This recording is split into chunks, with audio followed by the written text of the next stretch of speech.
ഇന്നത്തെ വീഡിയോയിലൂടെ അടുത്ത 10 വർഷത്തേക്ക് വസ്തുവിൻ്റെ വില എത്രത്തോളം ഉയരുവാനുള്ള സാധ്യതയുണ്ട് എന്നാണ് പരിശോധിക്കാൻ പോകുന്നത്. വസ്തുവിൻ്റെ വിലയിലുണ്ടായ ഒരു പഴയ ചരിത്രം കൂടി ഒന്ന് പരിശോധിക്കേണ്ടതായിട്ടുണ്ട്. 1980 കാലഘട്ടങ്ങളിൽ ആണ് വസ്തുവിൻ്റെ വില വളരെയധികം താണ് നിന്നിട്ടുണ്ടായിരുന്നത്. ആ സമയത്തൊക്കെ 2000 രൂപയ്ക്ക് സെൻറ്റിന് വിലയുള്ള സ്ഥലമുണ്ടായിരുന്നു. അതുപോലെ അതേ സെയിം ടൈമിൽ തന്നെ ഗ്രാമപ്രദേശത്തോട് ചേർന്നാണെങ്കിൽ അത് 100 രൂപയ്ക്കും ഒരു സെൻറ്റിന് കിട്ടുമായിരുന്നു. ആ സമയത്തൊക്കെ ആ ഒരു വിലയാണ് ഉണ്ടായിരുന്നത്. അതിന് ശേഷമാണ് വിലയിൽ വലിയ തോതിലുള്ള മാറ്റങ്ങൾ വരുവാൻ തുടങ്ങിയത്. അന്ന് 100ഉം 200 രൂപയൊക്കെ ഉണ്ടായിരുന്ന സെൻറ്റിന് ഇപ്പോഴുള്ള വില എന്ന് പറയുമ്പോൾ ഒരു 40,000 ഒരു 60,000 രൂപയിലേക്കൊക്കെ ഈ ഒരു സമയമാകുമ്പോഴത്തേക്കും എത്തിയിട്ടുണ്ട് എന്ന് നമുക്ക് മനസ്സിലാകുന്നത്. ആ സമയത്ത് 2000 രൂപ വില ഉണ്ടായിരുന്നിടത്തു നിന്ന് ഇന്ന് അതൊരു 15 ലക്ഷം രൂപ സെൻറ്റിന് എന്നൊരു കണക്കിലേക്ക് വന്നിട്ടുണ്ട്. അത് പ്രത്യേകിച്ചും നല്ല കണ്ണായ സ്ഥലമായിരിക്കും. അതുപോലെ അത് പ്രത്യേകിച്ചും ടൗണിൽ തന്നെയായിരിക്കും അത്തരത്തിലുള്ള സ്ഥലങ്ങളാണ് 2000-ൽ നിന്നും 15 ലക്ഷത്തിൽ എത്തി നിൽക്കുന്നത്. 2000-ന് ശേഷം വലിയ തോതിലുള്ള ഇടപാടുകൾ നടക്കുകയുണ്ടായി. പ്രത്യേകിച്ച് ബ്രോക്കർമാരുടെ എണ്ണത്തിൽ വലിയ തോതിലുള്ള വർധനവുണ്ടായി. അപ്പോൾ അങ്ങനെയൊക്കെ വന്നപ്പോൾ വസ്തു വിൽപ്പന കാര്യമായിട്ട് നടക്കുന്ന സാഹചര്യമുണ്ടായി. മാത്രമല്ല ഈ കള്ളപ്പണം വെളുപ്പിക്കാൻ വേണ്ടി വസ്തു മേടിക്കുന്ന ഒരു സാഹചര്യം ആയിരുന്നു കൂടുതലായിട്ട് കണ്ടിട്ടുണ്ടായിരുന്നത്. അപ്പോൾ 2000 മുതൽ 2016 വരെ വലിയ തോതിലുള്ള മുന്നേറ്റമാണ് വസ്തുവിൻ്റെ വിലയിൽ കാര്യത്തിലുണ്ടായിരുന്നത്. ആ സമയത്തൊക്കെ ബ്ലാക്ക് മണി വൈറ്റ് മണി ആക്കാനും ഒക്കെ ആയിട്ടൊക്കെ ഈ വസ്തുക്കൾ മേടിക്കുന്നത് ഒരു വലിയ തോതിലുള്ള മാറ്റം തന്നെ കൊണ്ടുവരുവാനായിട്ട് കഴിഞ്ഞിരുന്നു. എന്നാൽ 2016-ന് ശേഷമാണ് ശരിക്കും പറഞ്ഞാൽ പല സ്ഥലങ്ങൾക്കും വില കുറയുവാനായിട്ട് തുടങ്ങിയിട്ടുണ്ടായിരുന്നത്. ആ സമയത്ത് 2011-ലേക്കുള്ള വില കുത്തനെ ഇടിയുകയാണ് ഉണ്ടായിരുന്നത്. അതായത് 2016-ൽ ഒരു 70,000 രൂപ വില ഉണ്ടായിരുന്നിടത്തു നിന്ന് അതൊരു 45,000 രൂപയിലേക്കായിട്ട് കുറയുകയാണ് ചെയ്തത്.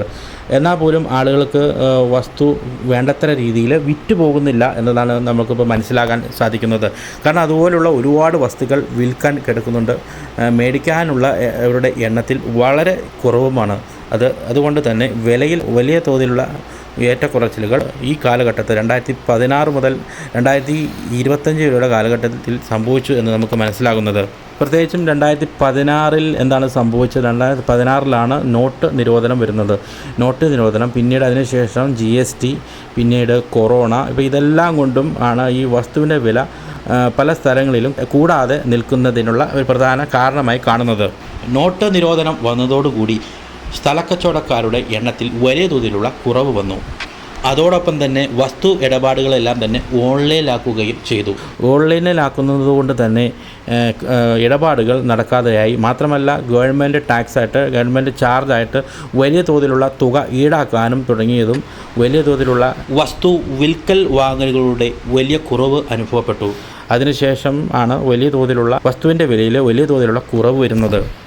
എന്നാൽ വസ്തുവിന് വില കൂടുന്ന ചില സ്ഥലങ്ങളുമുണ്ട്. പ്രത്യേകിച്ച് അത് നമുക്ക് പറയാണ്ടിരിക്കാൻ കഴിയില്ല.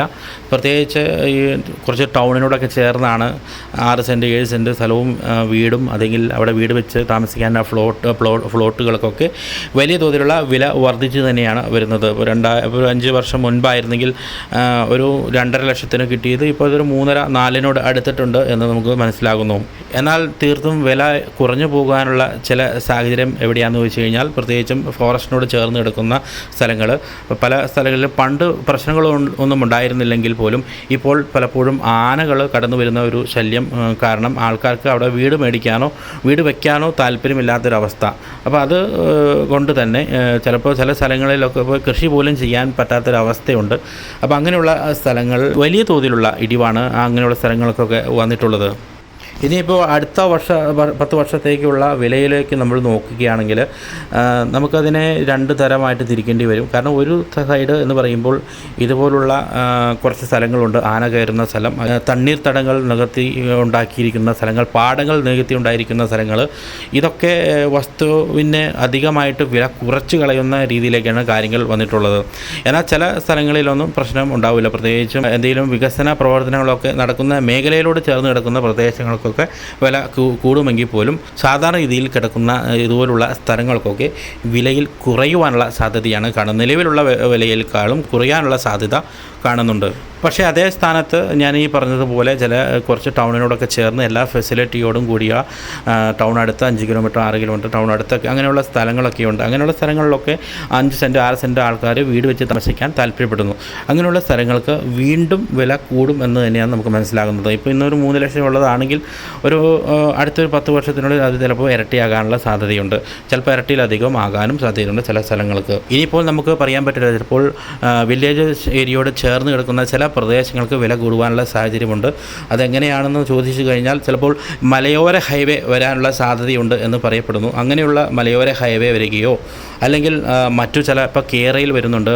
അപ്പോൾ അങ്ങനെയുള്ള എന്തെങ്കിലും പദ്ധതികൾ പുതുതായിട്ട് വരികയാണെങ്കിൽ അതും പ്രത്യേകിച്ച് നമ്മുടെ ഫോറസ്റ്റിനോട് അല്ലെങ്കിൽ മലയോര മേഖലയോട് ചേർന്ന് കിടക്കുന്ന പ്രദേശത്ത് വരികയാണെങ്കിൽ അങ്ങനെയുള്ള സ്ഥലങ്ങൾക്ക് വില കൂടുവാനുള്ള സാഹചര്യമുണ്ട്. നോട്ട് നിരോധനവും GSTയും മാത്രമായിരിക്കില്ല വില കുറയുവാനുള്ള സാഹചര്യം. ഇപ്പോഴുള്ള പുതിയ ജനറേഷൻ ആളുകളെല്ലാം മറ്റു രാജ്യങ്ങളിൽ വിദേശ രാജ്യങ്ങളിൽ പോയി സെറ്റിൽഡ് ആകുന്ന രീതിയിലേക്ക് കാര്യങ്ങൾ മാറിയിട്ടുള്ളതും ഒരു പാര തന്നെയാണ് ഈ വസ്തുവിൻ്റെ വില കുറയുവാനുള്ള. മാത്രമല്ല കാർഷിക മേഖലയിലേക്ക് വരികയാണെങ്കിൽ വേണ്ടത്ര വില ലഭിക്കുന്നില്ലാത്തതും വസ്തുവിൻ്റെ വില കുറയുവാനുള്ള സാഹചര്യമുണ്ട്. 2011 റബ്ബറിൻ്റെ വില ഏറ്റവും ഉയർന്ന നിലയിൽ വന്നതാണ്.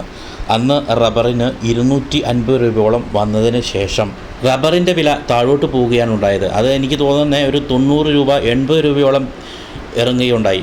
പിന്നീട് ഈ ഇടയ്ക്കാണ് കുറച്ച് കയറി വന്നത്. ഏകദേശം 200 രൂപയോട് അടുത്ത് ഇപ്പോൾ റബ്ബറിൻ്റെ വില എത്തി നിൽക്കുന്നു. പക്ഷേ ഇവിടെ നമ്മൾ മനസ്സിലാക്കേണ്ടത് ഇപ്പോൾ ഏകദേശം 14 വർഷം പിന്നിട്ടിരിക്കുന്നു.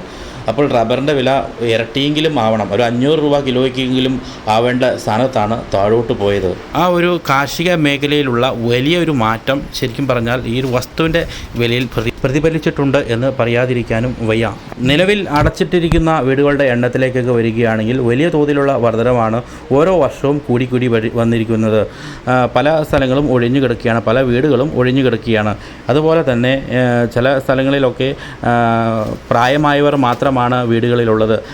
കുട്ടികളും അവരുടെ മക്കളുമൊക്കെ വിദേശ രാജ്യങ്ങളിൽ സെറ്റിൽഡാണ്. അവർ തിരിച്ചൊരു വരവ് ആഗ്രഹിക്കാത്ത രീതിയിലാണ്. കാരണം അവരുടെ മക്കൾ പഠിക്കുന്നതൊക്കെ മറ്റ് യൂറോപ്പ് രാജ്യങ്ങളിലാണെങ്കിൽ ആ ഒരു കൾച്ചർ കണ്ട് വളർന്നവർ പിന്നെ ഇന്ത്യയിലേക്ക് തിരിച്ച് മടങ്ങി വരാനുള്ള സാധ്യതയില്ല. അപ്പോൾ അതുകൊണ്ട് തന്നെ പ്രായമായവരുടെ കാലം കഴിഞ്ഞ് കഴിയുമ്പോൾ വീണ്ടും ആ വീടുകളൊക്കെ അനാഥമായി പോകാനുള്ള സാധ്യത കാണുന്നുണ്ട്. പലരും മറ്റുള്ള സ്ഥലങ്ങളായ ഓസ്ട്രേലിയയിലേക്കൊക്കെ മൈഗ്രേറ്റ് ചെയ്ത് അവിടുത്തെ സിറ്റിസൺ ആവണമെങ്കിൽ ഒരുപക്ഷെ ഇവിടെയുള്ള സ്ഥലങ്ങൾ അധികം പാടില്ല എന്ന നിയമം ഉള്ളതുകൊണ്ട് പലർക്കും വീട് അല്ലെങ്കിൽ വസ്തു വിൽക്കുവാനുള്ള ഒരു പ്രവണത കണ്ടുവരുന്നുണ്ട് ഈ ഇടയ്ക്കായിട്ട്. അതുകൊണ്ട് തന്നെ വസ്തു വിൽക്കാനുള്ളവരുടെ എണ്ണം വലിയ തോതിലുള്ള കൂടുതലും വസ്തു മേടിക്കാനുള്ളവരുടെ എണ്ണം വളരെ തുച്ഛവുമാണ്. അതൊക്കെ തന്നെ ഒരുപാട് വസ്തുവിൻ്റെ വില കുറച്ച് കളയുന്നതിലേക്ക് കാര്യങ്ങൾ മാറിയിട്ടുണ്ട്. എന്തൊക്കെയായാലും വീഡിയോ ഇവിടെ വെച്ച് അവസാനിക്കുകയാണ്. അപ്പോൾ മറ്റൊരു വിഷയവുമായി വീണ്ടും കാണാം. താങ്ക്